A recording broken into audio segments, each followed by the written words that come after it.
आप सभी का स्वागत है हमारे चैनल में फिर इस बैक।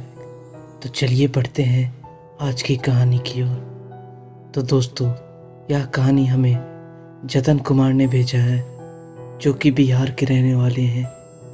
तो आइए इस कहानी को उन्हीं की जुबानी सुनते हैं। एक छोटे से शहर में एक छोटा सा परिवार रहता था, जिसमें महेश, उसकी बीवी कमला और उनके 2 बच्चे पिंकी और राहुल। महेश एक फैक्ट्री में काम करता था। एक दिन फैक्ट्री में आग लगने के कारण फैक्ट्री के मालिक ने बहुत से लोगों को काम से निकाल दिया, जिसमें एक महेश भी था। वैसे भी वो आर्थिक से तंगी था और ऊपर से नौकरी जाने के बाद घर के हालात और भी खराब हो गए थे। एक दिन सब बैठकर खाना खा रहे थे तो कमला बोली, घर का राशन ख़त्म होने वाला है, बस 2-4 दिन का होगा। तो महेश ने बोला, क्या करूं, कोई नौकरी भी तो नहीं, देखते हैं क्या होता है। अगले सुबह बगल की एक औरत आई, जिसको सब मौसी कहते थे, और वह पैसे वाली थी और सबकी मदद भी करती थी। उन्होंने आकर कमला से मिला और कहा, मैंने सुना तुम्हारे बारे में, काफ़ी बुरा हुआ। वैसे तुम्हारे लिए मेरे पास एक काम है। मेरे गांव में मेरा घर है, जिसके लिए मुझे रखवाड़ चाहिए। तुम सब मेरे गांव चले जाओ, वहाँ मेरा भी काम हो जाएगा और तुम सब का भी। वहाँ स्कूल में मैं बात कर लूँगी, बच्चों का नाम में लिखा देना। जब सब ठीक हो जाए तो वापस आ जाना। बस घर के ऊपर वाला कमरा मैंने बंद किया है, उसमें कुछ सामान है, उसे मत खोलना। तो कमला ने बहुत धन्यवाद दिया मौसी को, और फिर महेश को आते ही यह बात बताई। महेश भी खुशी से राजी हो गया, पर वो परिवार इस बात से अनजान थे कि उसका मुश्किल और भी बढ़ने वाला है। फिर अगले सुबह महेश अपने परिवार के साथ चला गया और वहाँ पहुँचते पहुँचते शाम हो चुकी थी और वे सब उस गांव में अनजान थे।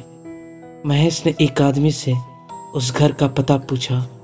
वह आदमी जैसे ही पता पढ़ा, इन लोगों को अजीब से देखने लगा, एकदम अचानक से। फिर हिचकिचाते हुए महेश को उस घर का पता बता दिया। फिर महेश और उसका परिवार उस घर के सामने पहुंचे तो देखे कि यह घर तो काफ़ी सालों से बंद पड़ा है और काफ़ी डरावना भी लग रहा था। लेकिन सभी बात को नज़रअंदाज करते हुए वे सब घर के अंदर गए। घर के अंदर जाते ही कुछ अजीब सा होने लगा, जैसे जोर की हवा चलने लगी। अचानक से गेट और खिड़कियों खुद ब खुद खुलती थी और बंद होती थी। इन सब को नज़रअंदाज करते महेश आगे बढ़कर घर के सभी जगह देखना शुरू किया। राहुल ने पिंकी को चिढ़ाकर छत की तरफ भागा और उसके पीछे पिंकी भी गई। राहुल उसी कमरा के बाहर रुका जिसको ना खोलने के लिए मौसी ने कहा था, क्योंकि राहुल को उस कमरे से किसी औरत के रोने का आवाज़ आ रहा था।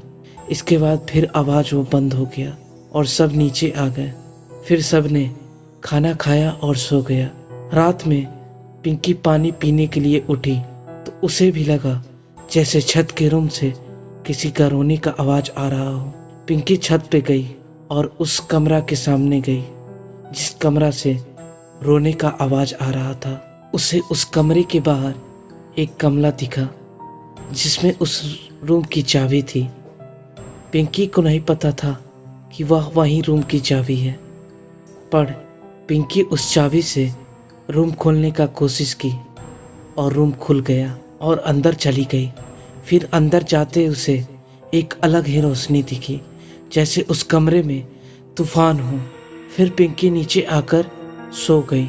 अगले दिन से पिंकी अजीब रहने लगी, मानो उसके साथ एक और इंसान हो। खुद में रहती थी, बातें करती थी खुद से, अकेले रातों में छत पे टहलने लगती थी। यह सब देख कमला महेश को बोली, किसी भक्ता से दिखाओ पिंकी को, मुझे कुछ ठीक नहीं लग रहा। फिर पिंकी को लेकर एक नामी भक्ता के पास गए।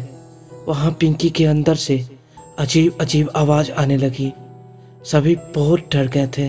फिर पिंकी को उस वक्ता ने झाड़ा और पिंकी के माथे पर हाथ रखकर कुछ मंत्र पढ़ा। पिंकी बेहोश हो गई और उसको जब होश आया तो उस रात के बाद, जिस रात को वह पानी पीने उठी थी, उस रात के बाद उसे कुछ भी याद नहीं है। फिर पिंकी ठीक हो गई। महेश और उसके परिवार उसी वक्त घर छोड़ दिए और अपने घर आ गए शहर में। शहर आकर मौसी को उन्होंने बहुत सुनाया और फिर अपनी ज़िंदगी में सब कुछ भूल गए और आगे बढ़ने की कोशिश किए। तो दोस्तों, इस कहानी को हम यहीं समाप्त करते हैं और फिर मिलते हैं अगली वीडियो में अगली कहानी के साथ। धन्यवाद।